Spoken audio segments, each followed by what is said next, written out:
Fargo. Hi, Fargo. We love you, Fargo. What a place. What a place. Thank you very much. This is an honor.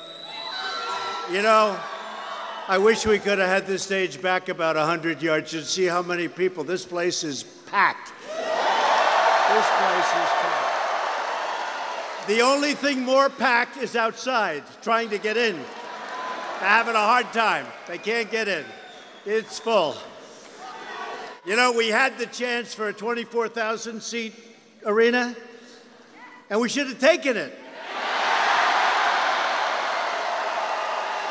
The problem is, if we had 2 empty seats, we didn't quite get there, which will always happen, they will say, he didn't fill up the arena. He didn't fill it up. Right? That's what they'll say. He didn't fill that arena up, 24,000 seats. Now, we would have filled it up very easily in retrospect, but that's okay. Thank you very much.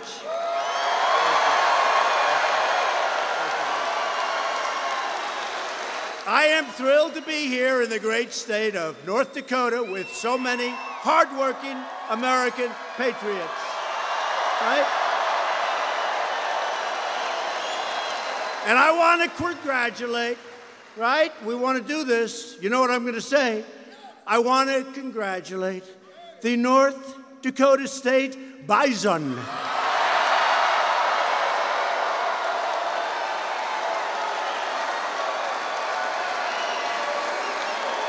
I shouldn't tell you this.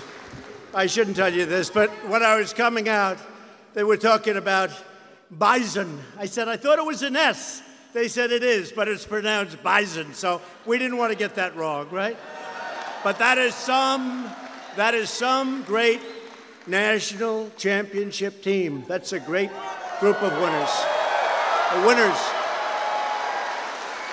We're honored to be joined by many of your wonderful North Dakota leaders.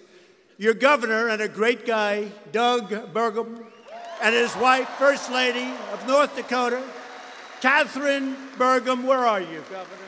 Where are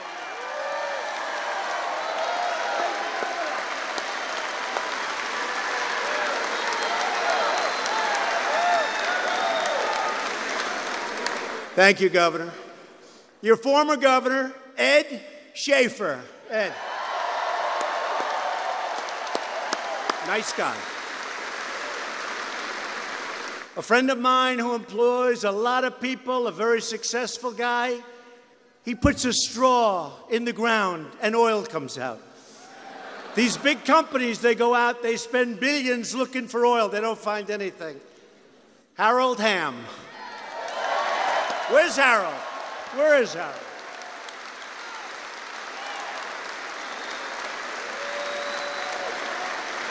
If I ever want to find oil, I'm going to call Harold.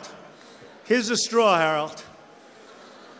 North Dakota Republican Party Chairman, great guy, really helpful, Rick Berg. Thank you. A man who is so incredibly helpful to me and to you and to everybody. A special person who works so hard. I call him all action, no talk. Don't we like that? All action. Senator John Hoeven. He is fantastic.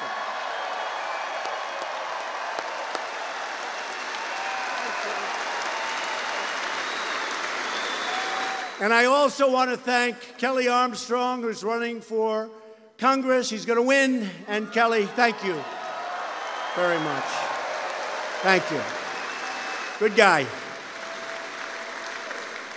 We also have a couple of big supporters. You ever see this guy with the pillows on Fox? Yeah.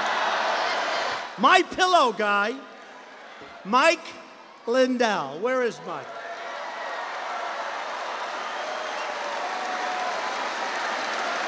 He is the greatest. I have never seen so many ads for so long. And you know what? I think he gets them for like peanuts. First of all, he does make a great product, great pillows. I actually use them, believe it or not. But he's been He's been a supporter from day one. And I said, you know, I want you to be my ad buyer because I guarantee you he makes great deals. So I haven't asked him yet. Will you be my ad buyer, please, Mike? The My Pillow guy. Thank you, Mike. And he's been with us right from the beginning, along with a lot of other folks, actually. We've had a great journey together, and we are making progress like nobody thought possible. Finally, the person we are all here tonight to support, a special person, an incredible person, the next United States Senator from the great state of North Dakota, Kevin Cramer. Kevin, come out.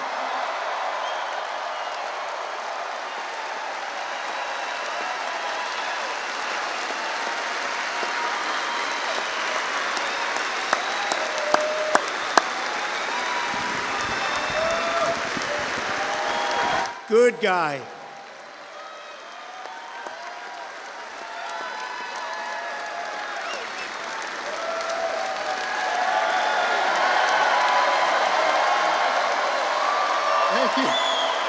Thank you, Mr. President. All I can say is, Mr. President, on behalf of all of the thousands of people in this arena and the tens of thousands outside of this arena who live in flyover country, thank you for not forgetting us.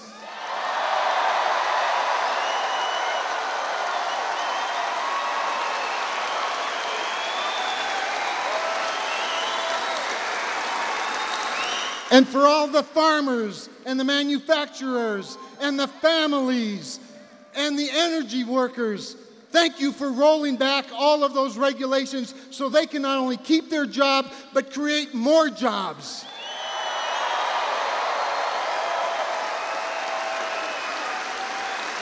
And Mr. President, on behalf of the middle-class working families represented in this room and throughout the heartland, thank you for cutting their taxes so they can keep more of their hard-earned money right here.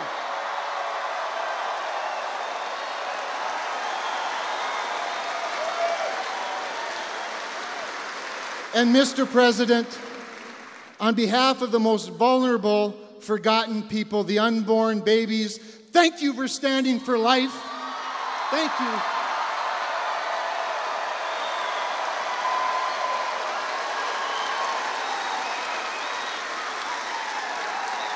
And on these very important North Dakota values, you'll never have to wonder where I'll be, because I'll always be with them and with you, 100% of the time.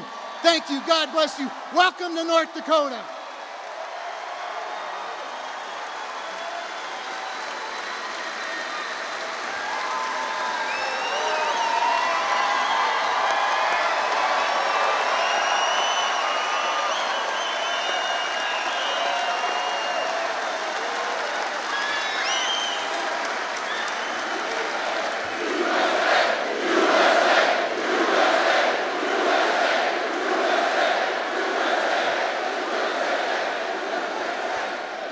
I gotta tell you, that's pretty good. That's pretty good. He did good. He loves you. I will tell you that. He loves this state, loves the people. And we need Kevin Cramer to replace liberal Democrat Heidi Heitkamp in the Senate. Gotta have it. Gotta have it. When Heidi ran for office, she promised to be an independent vote for the people of North Dakota. Instead, she went to Washington and immediately joined Chuck, you know who Chuck is, and Nancy. And now they have a new leader. Who's the new leader? Maxine Waters is their new leader. Maxine Waters. I think she's taking over. You know, they say Trump. I never believe I was taking over the Republican Party. They say that to cause problems.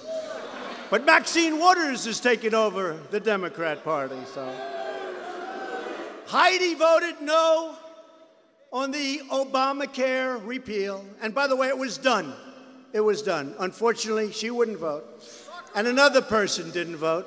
We had it done. Another person campaigned for 8 years, repeal and replace, and we were a little surprised when the thumb went down, but we're doing very well. You see what's happening. We're coming up with incredible plans. We've gotten rid of the individual mandate, which is terrible. It's been gutted. But remember this, individual mandate, where you have the privilege of paying a lot of money for the second privilege of not having to pay for not getting health care. What kind of a deal is that? So you pay in order to not to have to pay because you don't want the health care because it was no good anyway. So we have, through our Secretary of Labor, Alex Acosta, we just came out with the association plan, which is phenomenal. Millions and millions of people are signing up, and we're coming out with another plan with Alex Azar. We are coming out with that plan in 2 weeks. We are coming out with so many health care plans that are so much better than anything you've ever seen before, competitive.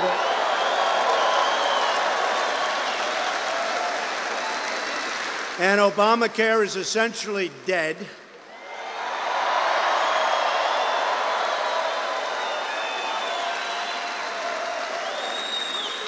I would have been happier with a nice yes vote instead of a no vote, but that's okay.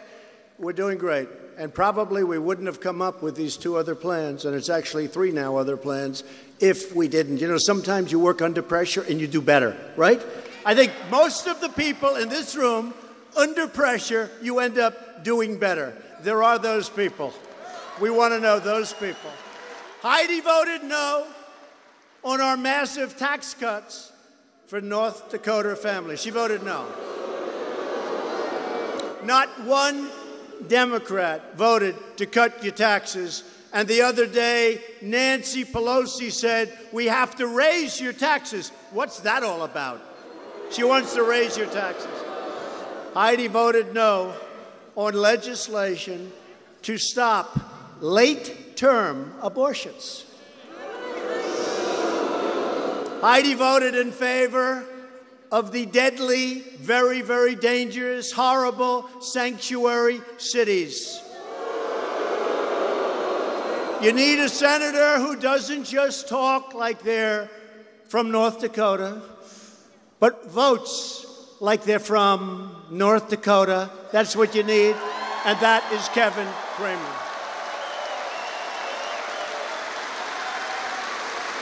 So a vote for any Democrat in November is a vote for Schumer, Pelosi, and Maxine. Maxine, she's a beauty.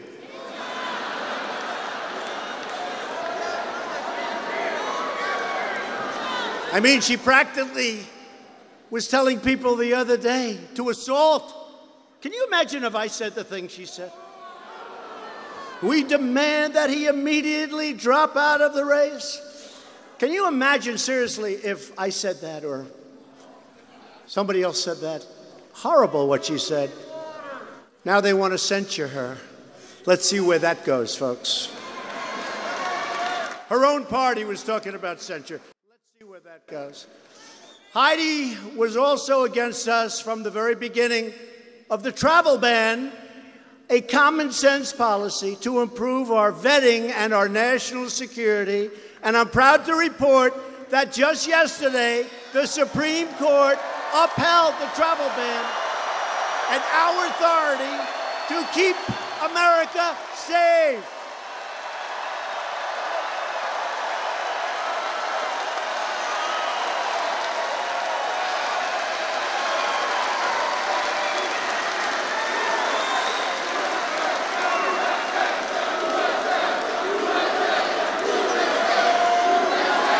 And by the way, a lot of media back here.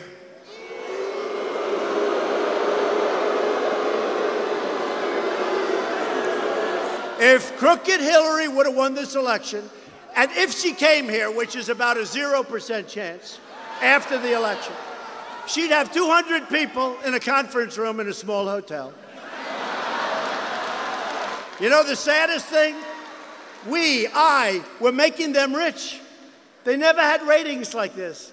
You know, when the NFL's down 20%, it's the flag, but it's also the fact that everybody's watching us on the different cable networks.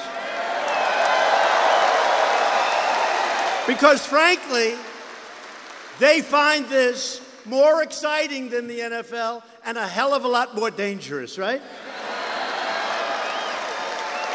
And is there any better place to be on a nice, beautiful evening in North Dakota than at a Trump rally, right? We're having a good time.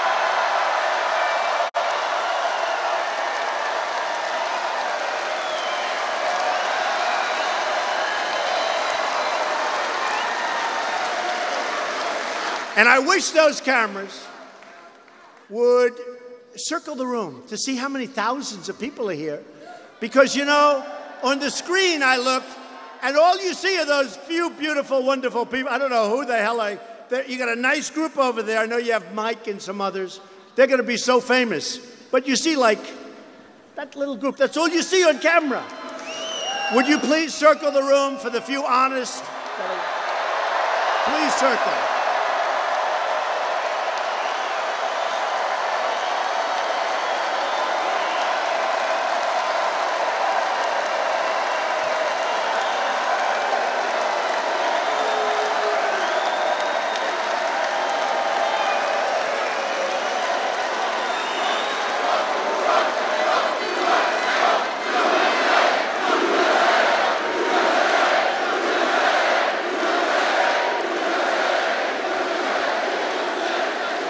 Now, I just looked at the screen, and I said to my people, how many people are here? They said 6,000 in the arena, but we're going to have to, unfortunately, walk 15 or 18,000 people that couldn't get in. I said, you got to be kidding, because on the screen it looks like there's exactly 30 people. What the hell is it? The late, great Cecil B. DeMille would not have set it up this way, I will tell you. The travel ban ruling underscores just how critical it is to confirm judges who will support our Constitution, our great, great Constitution.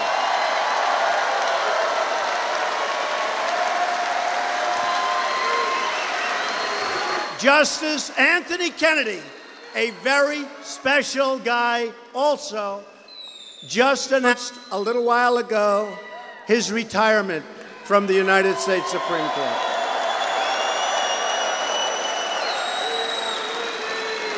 Great man. And I'm very honored that he chose to do it during my term in office because he felt confident in me to make the right choice and carry on his great legacy. That's why he did it.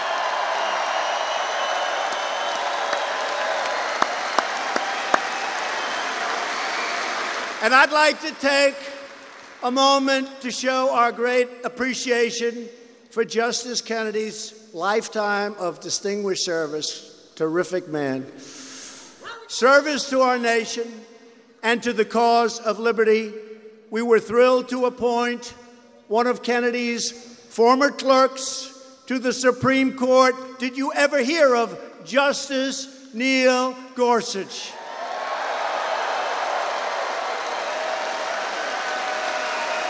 He's doing great. He's a star, and Justice Kennedy is a star, and we appreciate it. We really have to take our hats off to Justice Kennedy. Thank you very much. And remember this, so we have a pick to come up. We have to pick a great one. We have to pick one that's going to be there for 40 years, 45 years. We need intellect. We need so many things to go. You know, there's so many elements go into the making of a great justice of the Supreme Court. You got to hit every one of them.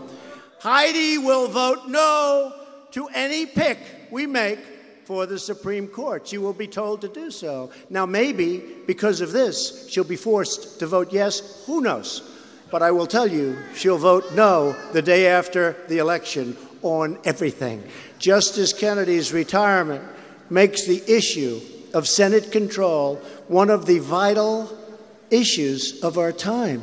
the most important thing we can do. Democrats want judges who will rewrite the Constitution any way they want to do it and take away your Second Amendment, erase your borders, throw open the jailhouse doors, and destroy your freedoms. We must elect more Republicans. We have to do that.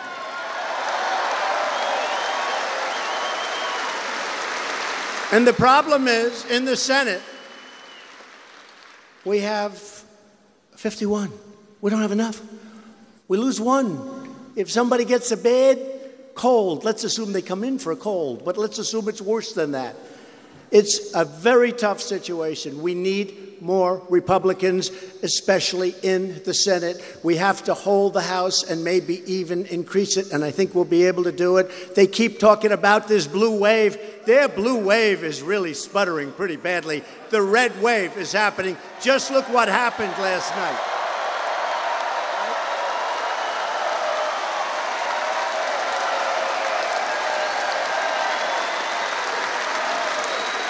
Famous people. Oh, they're going to be so famous tomorrow. You were in that little group of people behind the president, yeah.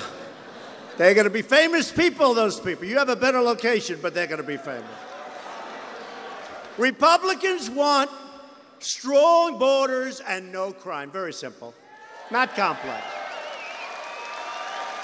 Democrats want open borders, and crime happens automatically when you have those open borders. The Democrats want to let the country be overrun. Just take a look at what's going on. Everybody comes in, including the vile gang MS-13, which Nancy Pelosi has gone out and wants to protect, okay? We don't want to protect them. You remember, 2 weeks ago, you remember that. Republicans love our military, they love our vets and our police. The Democrats are always fighting against funding for the military and funding for law enforcement. Figure that one out. Democrats are now launching vicious smears against our incredible ICE officers and our Border Patrol agents. Every single day, the men and women of ICE and the CBC work long hours in the most dangerous conditions you can imagine to defend our families and to defend our communities and to defend our borders and defend us.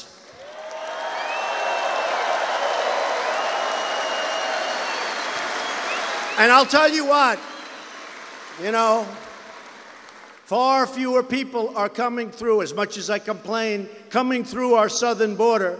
And now it's getting worse because we have so much opportunity here. We have done so well. And we want people to come into our country, but we want them to come into our country based on merit. Merit. Not picked out of a jar. And we're sending MS-13 out by the thousands. By the thousands. We're liberating towns in Long Island.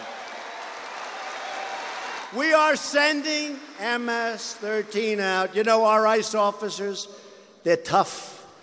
I got to say it, it's not nice, but they're mean. But they have heart. But they go into these towns in Long Island. I grew up in Long Island, right next to Long Island. And these are towns that I know all my life. They're being liberated like a foreign power is taking over the towns.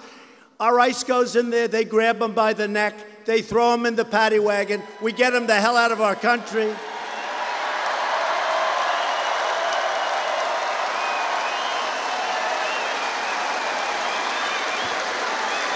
And the Democrats are constantly complaining that we're too rough on ICE. Do you believe it? You see what they do? Being right? You see what they're doing? No, but do you see what they're doing? They don't need guns. They like knives because knives are much more painful. They cut people up in small pieces. Beautiful young women walking home from school. And the Democrats complain that we're treating them too rough. We're getting them the hell out, as I said, by the thousands.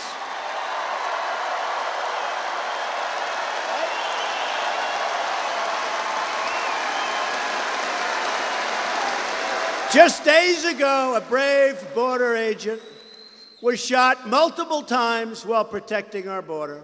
Every day, border agents are keeping drugs, crime, and gangs from entering our country. We're going to get that wall built. We've already started it, $1.6 billion.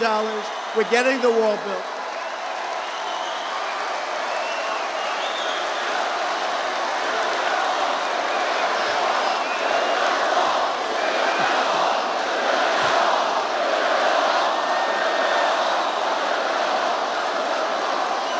It's already begun, and it's beautiful. And I'll tell you what, they may not want to talk about it in California, but those people in San Diego are very happy with Donald Trump. I'm building that wall, and they are so happy.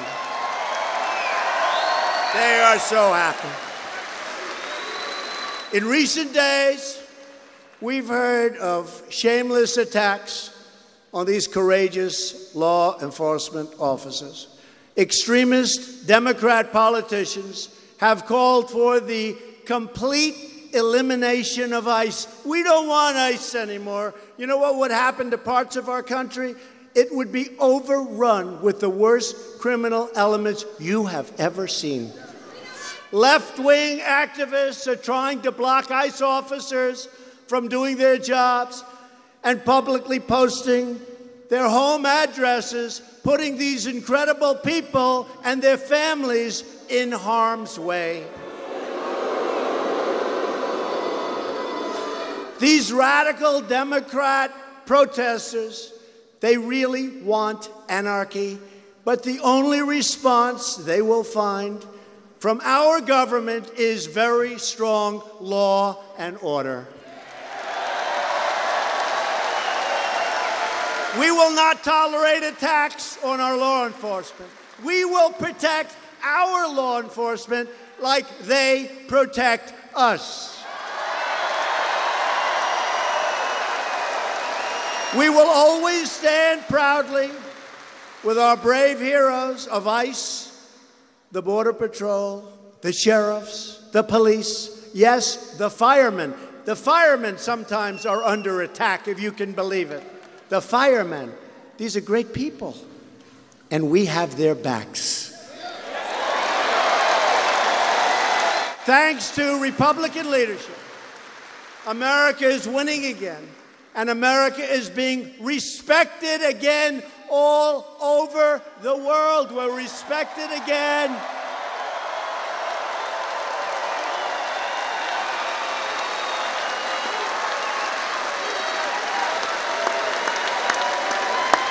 All over the world, we're respected again. You know, all those red hats and the white hats? Make America great again. Right? Make America great again. And that's what we're doing. And what are we gonna say in 2.5 years for the next campaign? It's called Keep America Great! Exclamation point. Exclamation point. Keep America great.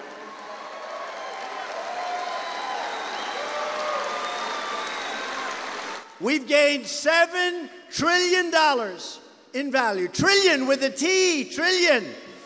I have wealthy friends like Harold Hamm. They don't even know what a trillion represents. I say, Harold, how many billion are in a trillion? And I'm not sure that Harold could answer that.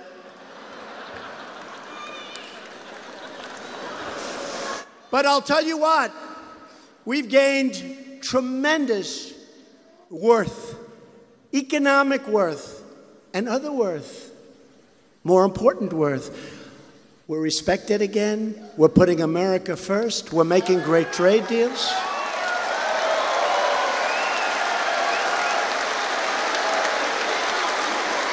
$7 trillion. Think of what that is. And people don't realize this. And we're going to get along with China. And we're going to get along with the European Union, which has barriers from our farmers and our people selling product into the European Union.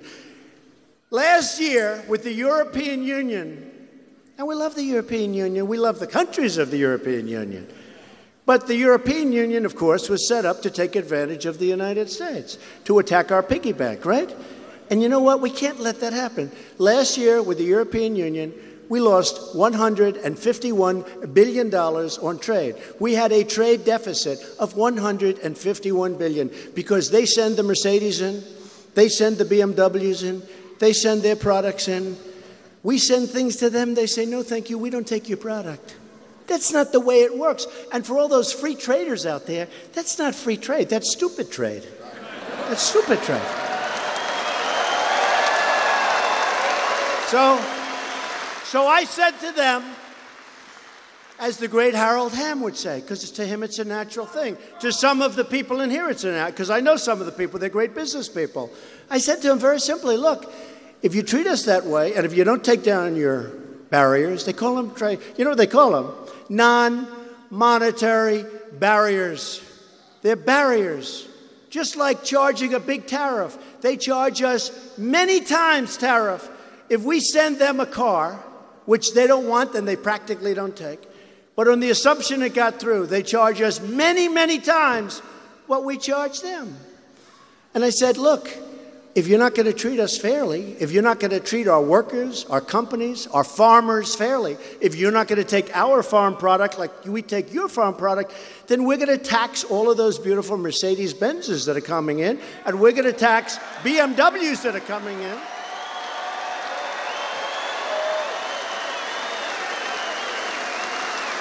And we're already taxing, through tariffs, their steel and their aluminum. And by the way, do you see what's happening with our steel industry in the last 4 months? It's booming again, folks. It's booming. United States Steel is opening up 6 plants through expansion and new. I was in South Carolina the other night where, by the way, a great candidate won very easily. You know, our track record is extraordinarily good, right? That's why I'm here, for Kevin, that's why. That's why I'm here. But they just announced the day I get there, they have a steel company called Georgetown. It's been closed for 4 years. They announced the day before I got to South Carolina that Georgetown Steel is reopening and hiring 600 people. Not so complicated.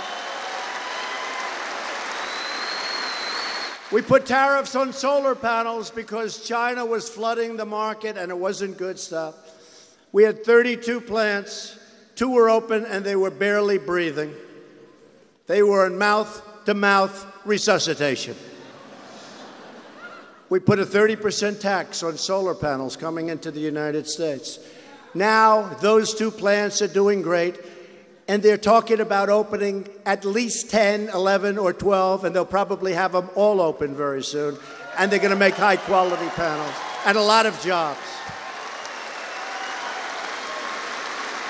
Same thing with washing machines. Sounds sort of tacky, washing machines. Big business. They were dumping different countries.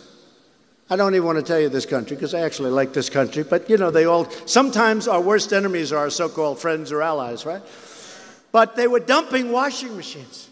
We put a big tariff on, 30%. We're now making washing machines back in our country. But what else are we doing? Think of it. Just think, because you never hear this from the fake news. What else are we doing? No, what else? We're creating jobs, number one, and we're taking in billions and billions of dollars into our coffers. You know, there was a time when we had tariffs because you had presidents like President McKinley and Roosevelt and others, Roosevelt won, who liked the idea of foreign countries when they come in and want to take our wealth, they have to pay for it. They don't take it on top of everything else, so they take our wealth, and we even protect them with our military. We protect everybody. So we get it every which way. So we want to just tell those people, number one, we've created a lot of jobs. Number two, what's happening is we're taking in billions and billions. Look at the steel. We have a 25% tariff. We're taking in billions of dollars creating jobs. And you know what? Even if it wasn't perfect, we need a steel industry. We were going to have no steel plants. If something ever happened,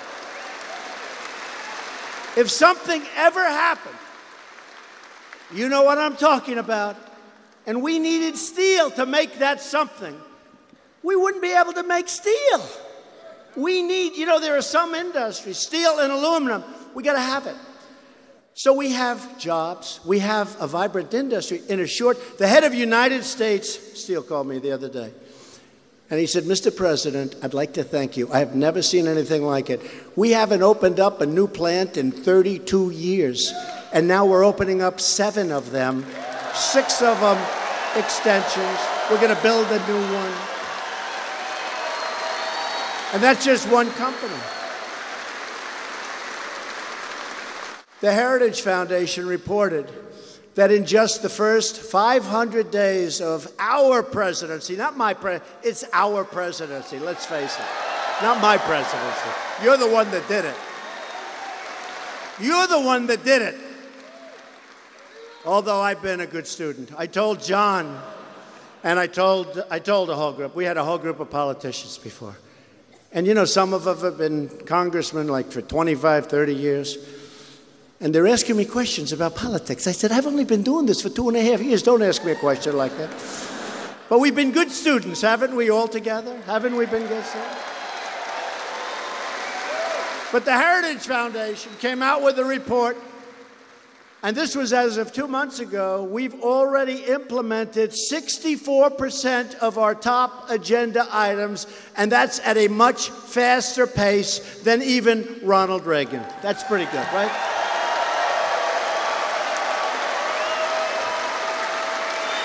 And you don't hear this from the fake news. We've created 3.4 million new jobs since Election Day. 3.4. Unemployment, think of this one. Unemployment claims are at a 45-year low, and it's going to 63, I believe, probably next month.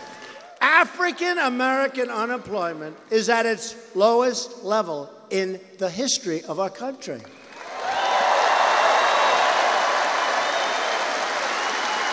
Hispanic American unemployment also is at the lowest point in the history of our country.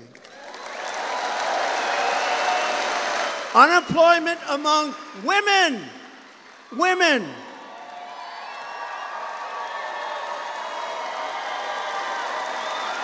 Remember, we were going to do so poorly with women. Look at all the women here tonight. Women for Trump. Women.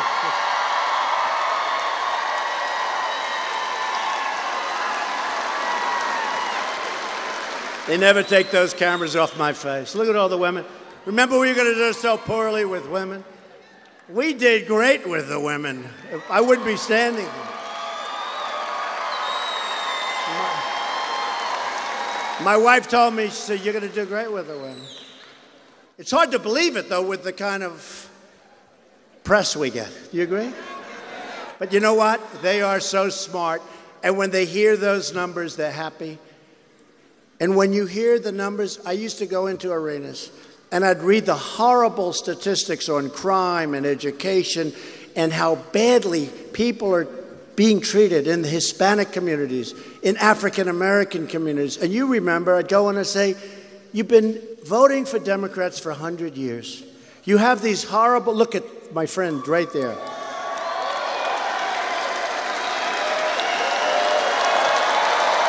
Great guy. My friend, thank you. You've had these horrible, horrible statistics for years on crime and the educational abuse and all of the things. And I went in, and I'm reading them point after point, and I'm seeing, and I looked out at the audience. For 100 years, they were with Democrats. The Democrats felt they had automatic votes. And I said to them, what the hell do you have to lose? Vote for me. What do you have to lose? What do you have to lose? And I came off the stage, I'll never forget it. The first time I just said it. I didn't care. Honestly, I want to say what's right. I don't care. I came off the stage and my political people said, sir, that's a horrible thing. What's a horrible thing? When you say, what the hell do you have to lose? That's a horrible. I said, but it's true. What the hell do you have to lose?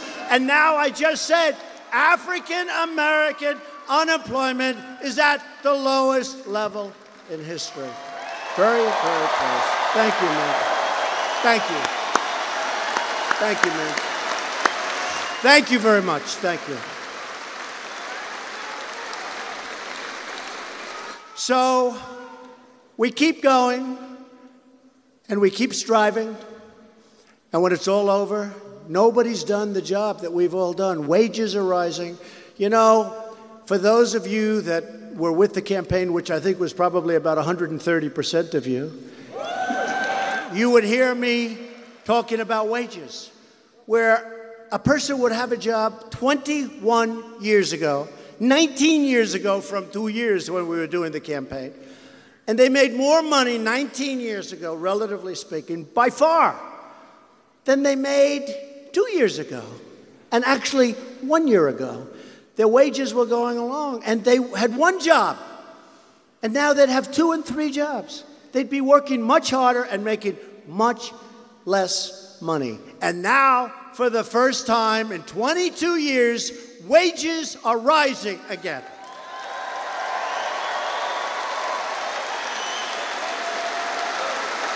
And even more importantly than that is you have a choice of jobs. It's like the VA. We approved choice. They've been trying to do it for 45 years. Choice. You have choice in a job. But the vets, and you have great vets in North Dakota. You have vets.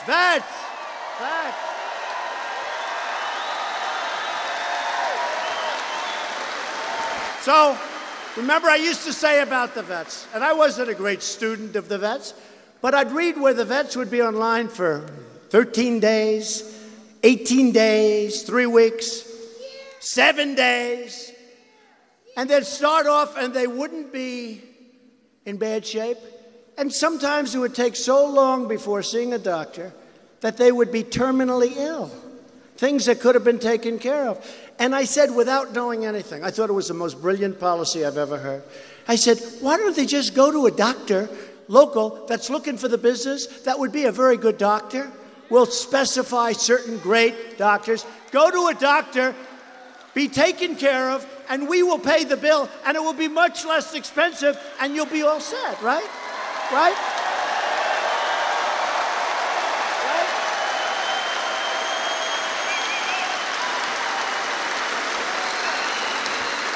And I thought that was so brilliant. I said, oh, I am so smart. I am the smartest person. My uncle was a great professor at MIT for 40 years. Can you believe 40 years? I said, but I'm smarter than him. I'm smarter than anybody. And you know what? I'll tell you. I came in and I said that to a group of people that are professionals and have been working with the vets for a long time. They said, yeah, we know about that. We've been trying to get it for 30 years. We couldn't get it approved. So I was so disappointed because I thought it was my idea. But I'll tell you what I was good at. I was good at getting it done. We got it done. I signed it. That's what I was good at. We got it done. They've been trying to get it done for 40 years. I was so disappointed. I thought it was my idea. That's the only problem. I thought it was my idea. And you know, we have another thing. Accountability with the vets. The VA, there was no accountability. You'd have people that were protected, whether it was civil service unions, who cares? They were protected. You couldn't fire them. They could be sadists, and we had sadists, sick people. We had people that would steal and rob. We had a lot of bad people. We had people that didn't work hard. And there was no accountability. For 40 years, they tried to get the VA Accountability Act passed. I got it passed. And now you look at the guy that did it, and you say, Jim Smith, you've done a hell of a lousy job. You're late, and you don't treat our vets right. Jim, I'm sorry, you're fired. Get out of here. Right? Right?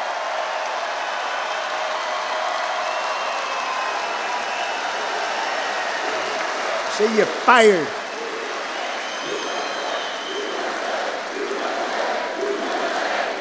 So those two things for the vets, just approved them. The accountability was a couple of months ago, and John helped so much. I'll tell you, John helped so much. He was a leader. Thank you.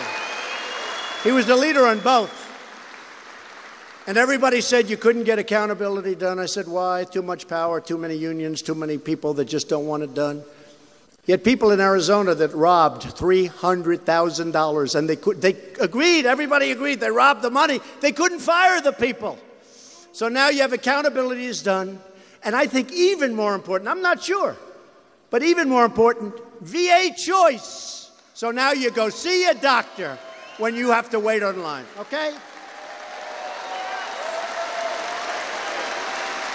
Optimism among America's great manufacturers has hit 95%, the highest number by far in the history of the survey, which is a very old survey.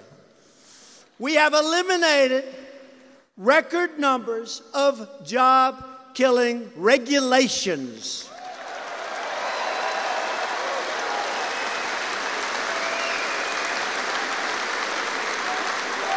I think maybe as important as the tax cuts are the regulations.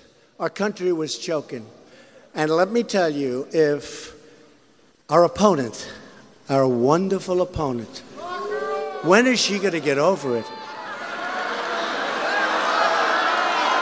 When does she get over it?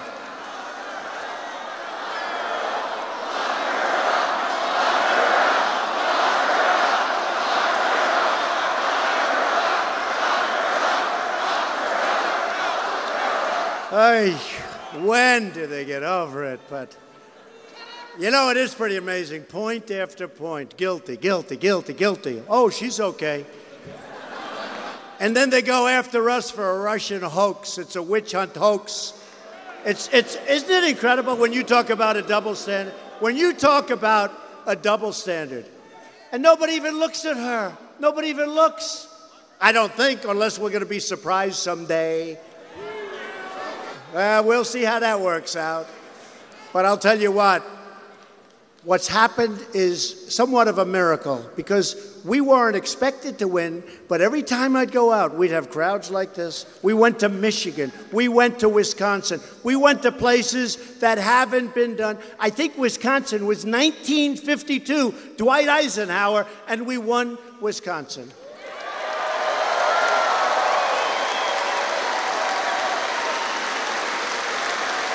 And Wisconsin, I went there, and I said, I think we're going to win this state. And people said to me, oh, sir, it won't happen. I said, why? Look at the crowds we're getting. Look at the people. Look at the signs outside of the house. Look at the signs. I heard, and maybe it's not so, that Bill Clinton, President Bill Clinton, went back, and he went through Michigan. And he said, you better get some people out to Michigan, because there's a Trump-Pence sign on every house. You better get people out. And they said, oh, no, our statistics show that Michigan cannot be won by the Republicans. Well, let me tell you what's happened. Car plants are moving into Michigan. Jobs are moving into Michigan. Michigan's very happy with your president. They should have listened to Bill Clinton. They should have listened. And we just had our highest poll numbers. And I watch these fakers back there, and they'll be talking.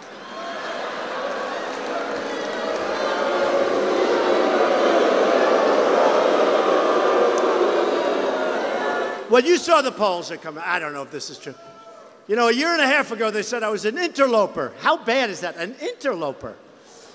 And now they say, you will admit, a thing comes out, a big poll and a couple of polls, a number of polls, that he's the most powerful, most popular Republican in the history of the party. And a little while ago, I was an interloper.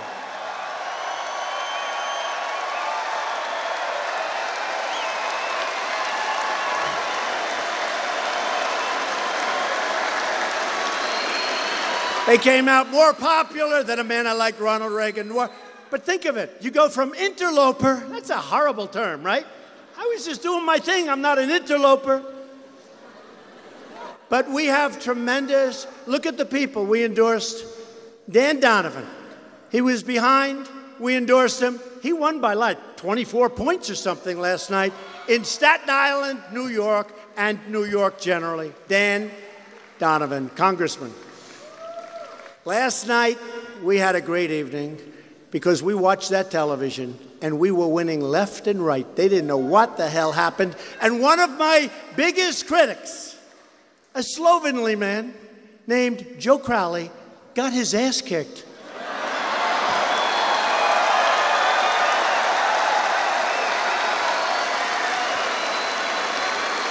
By a young woman who had a lot of energy. She had a lot of energy. I guess he didn't see it. They couldn't find him. He spent a lot of money. He actually had a lot of money left over. Everyone's pouring a fortune because they figure. And he was going to take Nancy Pelosi's place. And I was so disappointed because I want to keep Nancy Pelosi right where she is with Maxine Waters. I want to keep Nancy Pelosi. Please, I want to make a plea to my Democrat friends. Please, please, please don't remove Nancy Pelosi. She should be where she is. And please keep Maxine Waters on the air as your face and your mouthpiece for the Democrat Party. Please.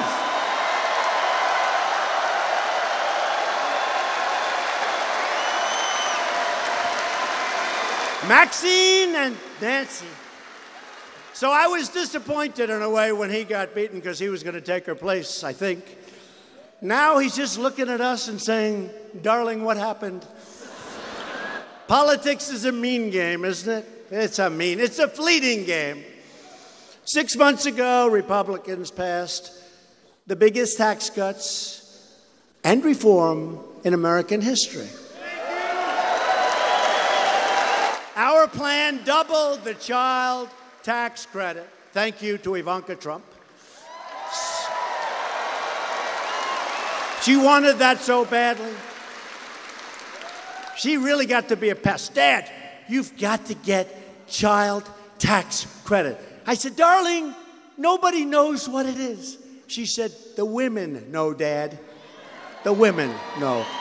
My daughter and my wife, Melania, they love the women, and the women love them. The women love them, and the men love them. Child tax credit. People don't talk about it that much. It's very substantial, and you know we got it for you. We slashed taxes for working families, most of them in half, and saved our family farms and our small businesses by eliminating the estate tax in almost all cases. It's known as the death tax. And now, when you leave your small business or your farm, you leave it to your children. Your children don't they don't go to the bank, borrow money, and end up losing the farm or losing the business.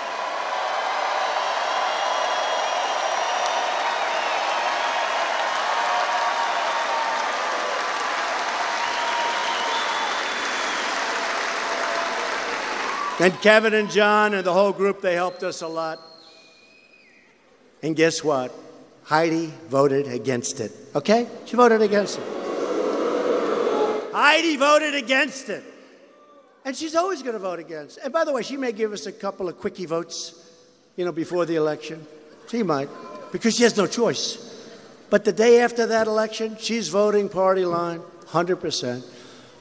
More than 100 utility companies nationwide have slashed prices for customers, saving them in this country much more than $3 billion, which goes and reduces your electric and utility bills.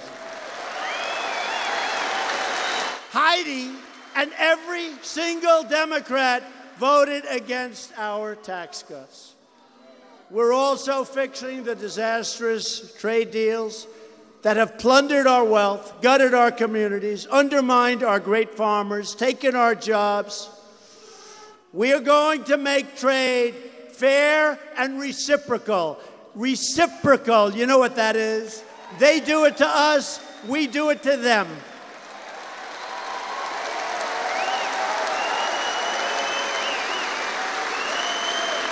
And we are placing very big tariffs on some of these countries because they have tariffs on us. It's incredible. I wonder where these people come from, even politicians. So we'll have a country. It doesn't matter. I can almost name any of them. They have massive tariffs on our people, on our workers, on our farmers, on our country, on our companies. So we say we're going to put tariffs on them. And I'll actually have politicians and other people come to me. Oh, please, we want free trade. How is it free trade? I'll give you an example. China, if we make a car and sell it into China, they charge us a 25% tax. That's what it is, 25%. When they make a car and sell it into the United States, and there are a lot of them, we charge them the grand total of 2.5%, and they don't pay that. And then when I want to raise the game and play the game of poker, a game that we can't lose, I'll get even politicians, mostly Democrats, but even a couple of Republicans. They'll say, we want free trade. That's not free trade. That's not fair trade. It is so ridiculous. Just play the game for a little while. It's a game we can't lose. You know, I've said a couple of times, when we're $500 billion down, they say Trump is starting a trade war. I say no. The trade war ended a long time ago, and the United States lost because our leaders didn't take care of our people and our companies.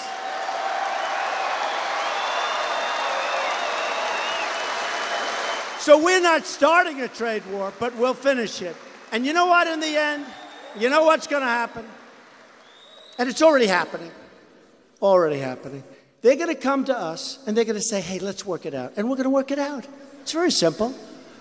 But remember, it's the art of the deal, but anybody can do the deal. There are a lot of people. This one doesn't get much simpler. Remember, it's true. When you're $500 billion down, you can't lose. You already lost. But now we're going to start winning. Or at least we're going to make it fair. It doesn't even have to, we got to make it fair.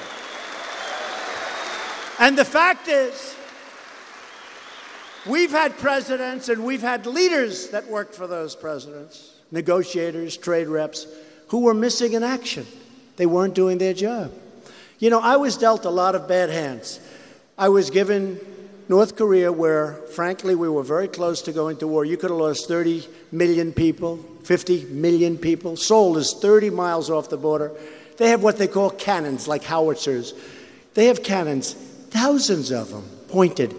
I had the meeting. We had a great relationship. We had a great chemistry together. The fake news was so upset when I said we had a good relationship. We had a good chemistry. They said, that's a horrible thing. No, it's a good thing. Getting along with countries, getting along with China, getting along with Russia, getting along with these countries is a good thing. It's not a bad thing. It's not a bad thing.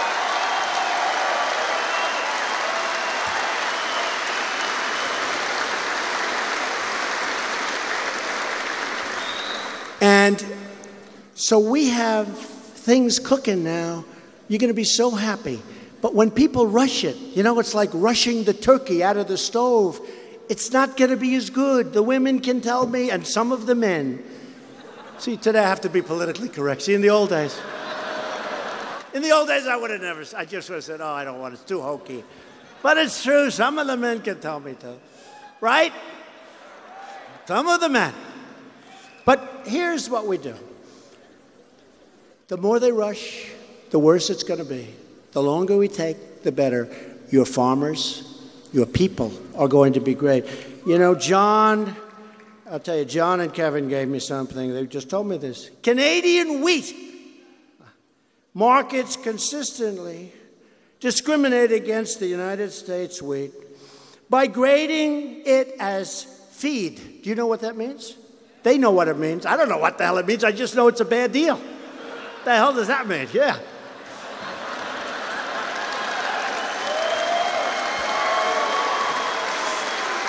But it's true. Canada charges us on dairy products a tariff of 275% for your farmers in here. 200, that's like saying we don't want your dairy product. It's no good. That's like saying we don't want North Dakota, Wisconsin, New York State. We don't want you there. 275%, and I actually hear that's an old number. They raised it a number of months ago to 300%. How horrible is that? And then Justin gets up. He said, we fought World War I, we fought World War II, all true, together, all true. We love Canada. But they're taking advantage of us. We can't let that happen. We can't let it happen. The era of global freeloading and taking advantage of the United States is over. It's just over. It's over.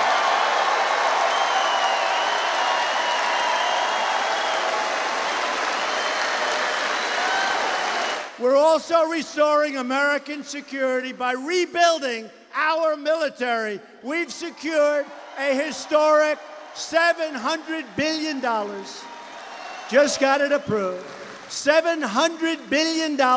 We're rebuilding our military, and next year, already approved, $716 billion. We're rebuilding our military. It will be bigger and stronger than ever before, and hopefully we will never have to use it, because when it's bigger and stronger, you tend not to have to use it, okay?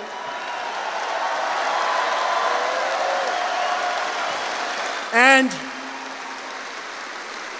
in addition to that, we got $6 billion for drugs and fighting opioid abuse. $6 billion. We believe in peace, but it's got to be peace through strength, not weakness. Peace through strength.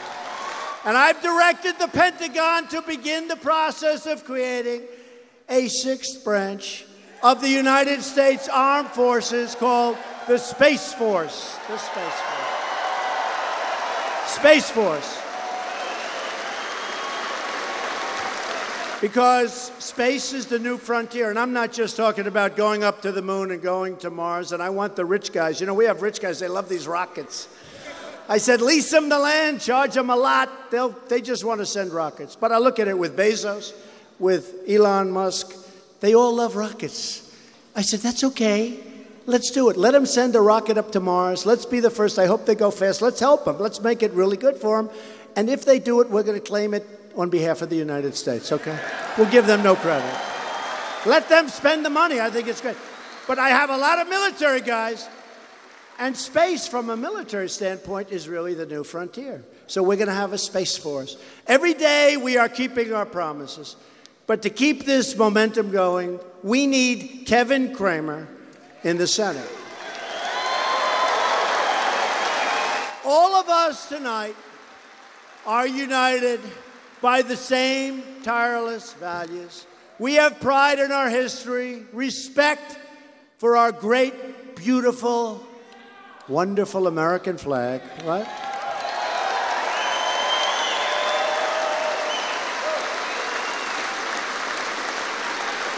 We put our hands in our hearts for the Pledge of Allegiance.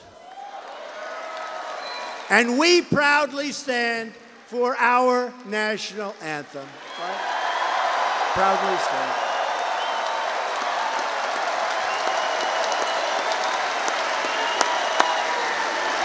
In everything we do, we are standing up for our citizens.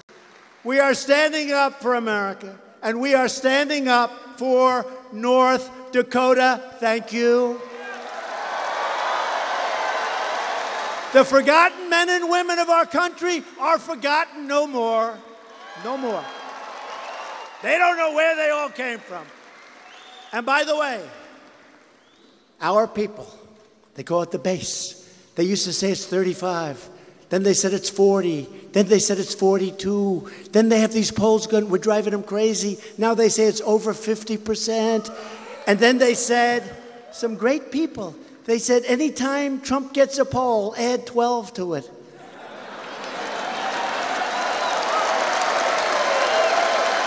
Cool. And do you ever notice? I hate it. I meet these people. They call them the elite. these people, I look at them, I say, that's elite? We got more money, we got more brains, we got better houses, apartments, we got nicer boats, we're smarter than they are. And they say, the elite, we're the elite, you're the elite. We're the elite. So I said the other day, let's keep calling these people, and look, let's face it, they've been stone cold losers, the elite. The elite. So let's let them keep calling themselves the elite. But we're going to call ourselves, and remember, you are indeed, you work harder, but you are indeed smarter than them. Let's call ourselves from now on the super elite. We're the super elite. Right? We are the super elite. You are the people who farm the prairie, tame the badlands, and squeeze oil out of rock. True. You celebrate your heritage, and you live life proudly under the big, beautiful skies. And you have the big, beautiful skies out here. Loyal citizens like you helped rebuild this country, and together we are taking back our country, returning power to the everyday, smart, brilliant, wonderful, hardworking American people.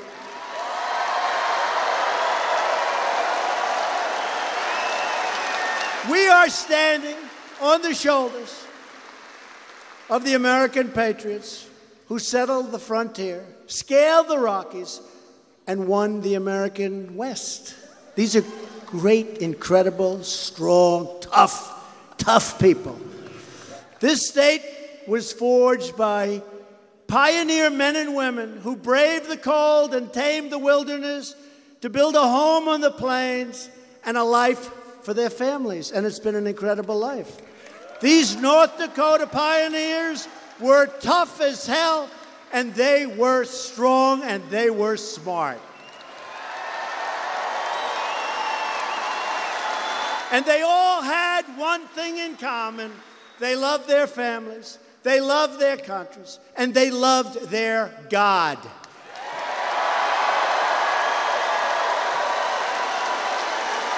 They never gave up, and they never, ever gave in. And neither will we. We will never stop fighting for our country, our families, and we will never, ever stop fighting for our freedom. As long as we are proud of who we are and what we are fighting for, we will never, ever fail.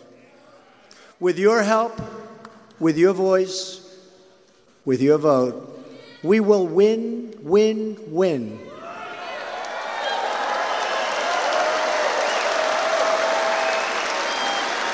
Like we're doing. Remember how I started? This country, our flag, we are respected again. All over the world, they're talking about us. Leaders from all over the world, they call me or they come to the Oval Office and they say, congratulations, Mr. President, on the incredible job with the economy, the incredible job you're doing with your country, the fact that your country is respected again. Congratulations, Mr. President.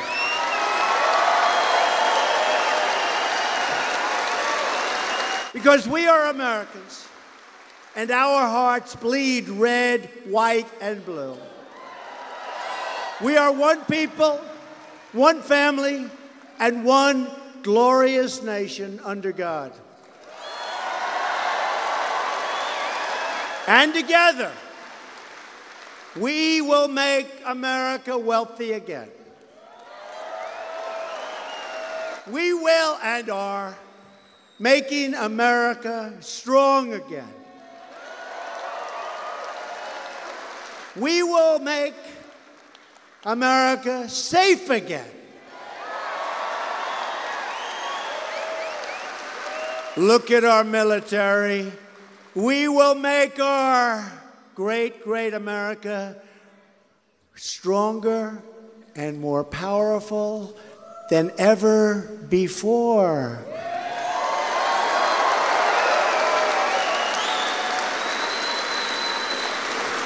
We will make America loving again. Loving. loving. We're going to come together, and we will make America great again. Thank you. Thank you, North Dakota. Go out and get Kevin Kramer in there.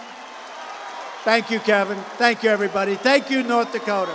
It's a great honor. Thank you.